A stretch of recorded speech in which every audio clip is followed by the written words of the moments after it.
Hello and welcome to Studio Barre's virtual studio. My name's Nikki and I'm going to be taking you through a short series of beginner level core exercises to really teach you to engage properly through the core and to connect your breath with your movement. So we're going to start down on the ground. I'll give you different levels and options as we go through today's session, depending on your level of experience, and also options to leave the head and shoulders down on the ground if you are not comfortable lifting the torso and head as we take some of the abdominal exercises.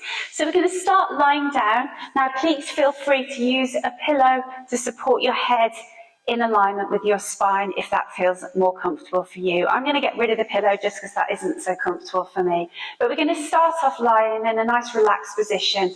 Allow the shoulders to sink back towards the ground, relax through the hands, and our feet are hip width apart. We're going to be thinking about the area between our lower ribs and our hip bones. So there's a little rectangular area here.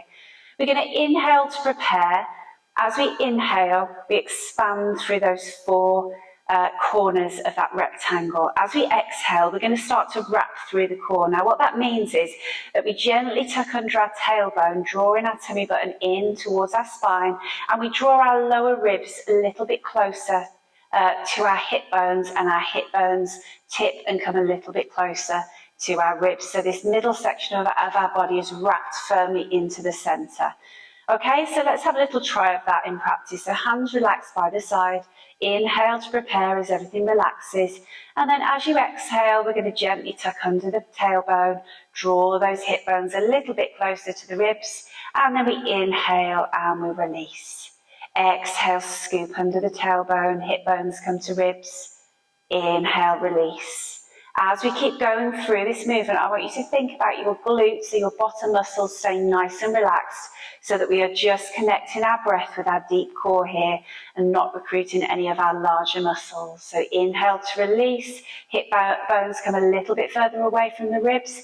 Exhale, draw that tailbone under, scooping the pelvis under. Inhale, release. Exhale, we scoop under. Keep going with that for 4 more repetitions. Inhale, release. Exhale, scoop those hip bones towards the ribs. Inhale, release. Last 3. Exhale, scoop under.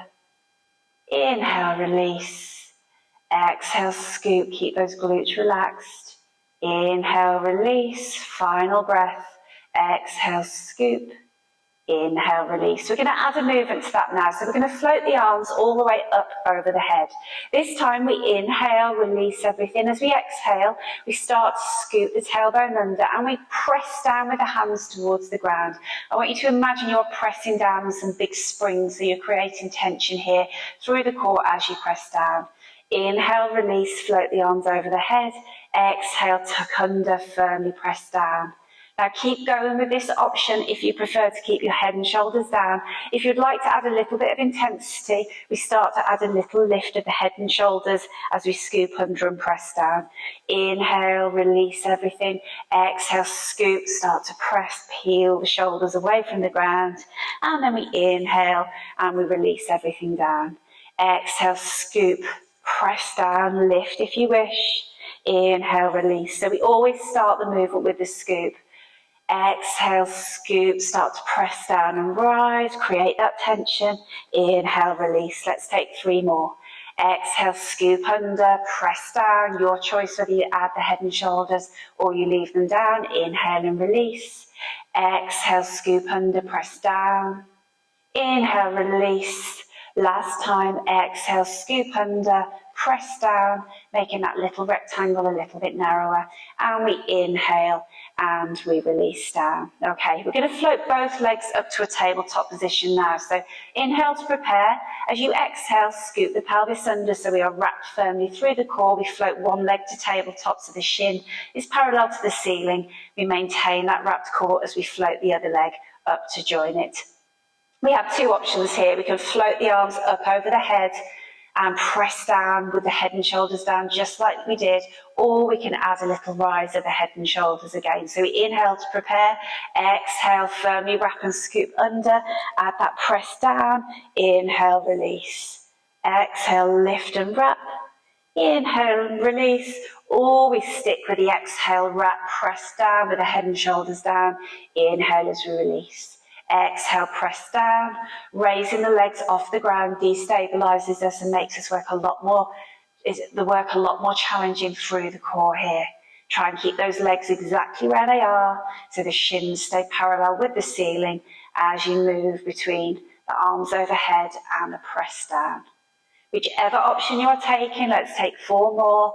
So exhale, press down. Inhale, release. Exhale, press. Inhale, release. Keep that core firmly wrapped. 2 more. And release. Last one. Lower the head and shoulders down. We're going to keep our legs in tabletop. Just make sure that those knees are directly above the hips and our shins are parallel with the ceiling. We're going to float both arms up towards the ceiling. We're going to be extending our left leg and our right arm away and then floating back to a tabletop position. We're going to stick with the left leg and the right arm. Inhale to prepare. As you exhale, float both away. Inhale, release and come back to the center. Exhale, float away. Inhale, come back to the center. So we're maintaining that wrap the whole time. If you would like to add some extra intensity here, as we come back to the center, you can add a little crunch. Exhale, inhale back to center. Continue with whichever option feels better for you. Exhale as you go long. Inhale back to center. Exhale for 4 more. 3,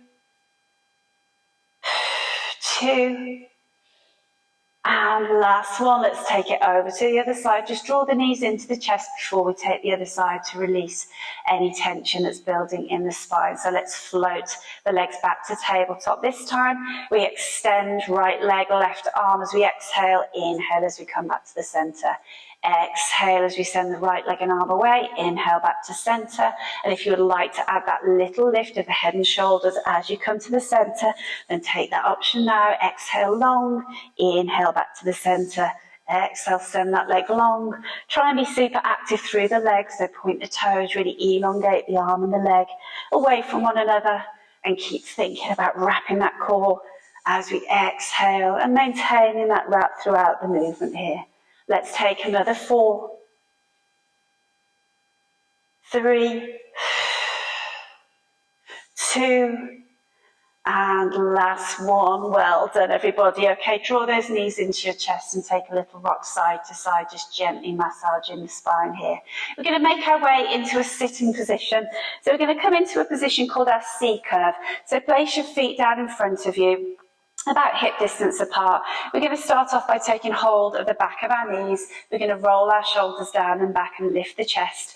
We inhale and lift the chest. This time we exhale and we start to scoop our hip bones towards our ribs as we roll back into our C-curve position.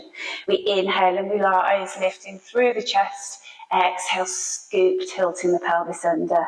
Inhale, rise, lifting through the chest. Exhale, scoop under. Now keep going just like that if that option feels right for you. If you would like to add some intensity, you can start to use some little hand weights. There can be any weight that suits your body. So lift to the top of the movement. Now as we exhale, we're going to send the arms forward as we scoop back, and we draw the arms in as we rise. Exhale, scoop, firmly wrap through the core. Inhale, rise. Let's go for another 8. Send the arms long. It's your choice here how far you scoot back. So go as far as feels comfortable for you, but make sure that you are maintaining that wrapped core and you can control the movements. Last 5. Exhale down, 4. Inhale, rise. Exhale, 3. Inhale, rise. Exhale, 2. Inhale, rise. Exhale, last one. Inhale, rise. Just take a little wiggle of the knees side to side. You might start to feel some tension building in your hip flexors. If you feel a lot of tension here, then think about wrapping a little bit more firmly through the core and making the movement a little bit smaller. We're going to add a twist now, so you can do this with or without the weights. I will show you without. Hands are going to come to heart center. Inhale, rise at the top. Exhale, scoot back. We twist to the right. We twist to the left, we twist to the center, and we lift. Exhale, scoop down, we twist, back to the center. Inhale as we lift. Exhale down, keep exhaling as we twist, twist, back to the centre, inhale to the lift, keep going. Add some weights into this if you wish. You can add the weights into the hands so that we've got them at heart centre. We twist with the weights, twist, back to the centre and rise. Let's take 4 more. Exhale, scoop down. We twist, twist, back to the centre and rise. Last 3. Twist, twist, centre and rise. Last 1. Centre and rise. Well done, everybody. Okay, we're going to take 2 final core exercises in standing just to show you some core work in a functional position. I'll show you with a hand weight, but you do not have to use the hand weight if you don't want to. So we're going to think about finding that little scoop under the pelvis and a soft bend in the knees, holding on to something if you would like to. We're going to think about taking a standing crunch. So we're going to be lifting our elbow and dropping our chin down towards our chest and sending the leg behind. So we crunch into the centre and send everything long. We scoot that pelvis under, squeezing into the centre. So think about those 4 positions on the pelvis. We are making that little rectangle of the hip bones and the lower ribs a little bit narrower. So squeeze in and send it away. Squeeze in, send it away. So elongate through the core and then we crunch down into the centre. Let's take 4 more. Exhale as we come long, inhale back to the centre. Exhale, inhale, 2 more. And final 1. Let's repeat that on the other side. So twisting around to the other side, extend the arm and leg away, we squeeze into the centre, we send everything long, squeeze in, send it long. Let's think about exhaling as we send everything long, inhaling as we crunch in. Exhale, inhale, tuck that pelvis under, and then allow a little stretch as we go along. Let's go for 4, 3, 2, and last 1. Well done. Okay, we're going to take a final exercise in standing now to work into the obliques. So very similar. This time though, the arm is going to come overhead with or without the weight. We're going to drop back into a little curtsy lunge here, and then we're going to take a side bend, squeezing the elbow towards the knee. Now the height of the knee lift doesn't matter here. The important thing is that we are taking a side bend through the torso. So that side bend and the knee lift might be a little bit smaller. The knee doesn't need to come too far away from the ground, but we squeeze down and shorten through the left side of the torso. Send the weight or the hand nice and high so we get a lovely stretch at the top of the movement, and then we squeeze elbow and knee together, dropping back into that curtsy each time. Let's go for 3 more. 2, and last 1. Well done. Let's just hold that stretch. So take the arm over the head, banana your body so that we're opening through the left side here. And let's finish off taking that on the right side. So let's drop back into a curtsy. Arm comes over the head, and then we squeeze the elbow and the weight together and drop back to curtsy. Squeeze in, drop back. So think about length through the side body, and then we shorten using our obliques as well as our deep core here. This is a really nice functional way to work our core. Let's go for another 5, 4, 3, 2, and last 1. Well done. Let's drop into that curtsy and let's take a side bend, thinking of that length through the side body here. So that's a really nice way to start to engage your core and connect the breath with the movement. And those options give you the chance to leave the head and shoulders out, because a lot of people don't like lifting the head and neck. So I hope you enjoyed that beginner's core workout. Thank you for joining me.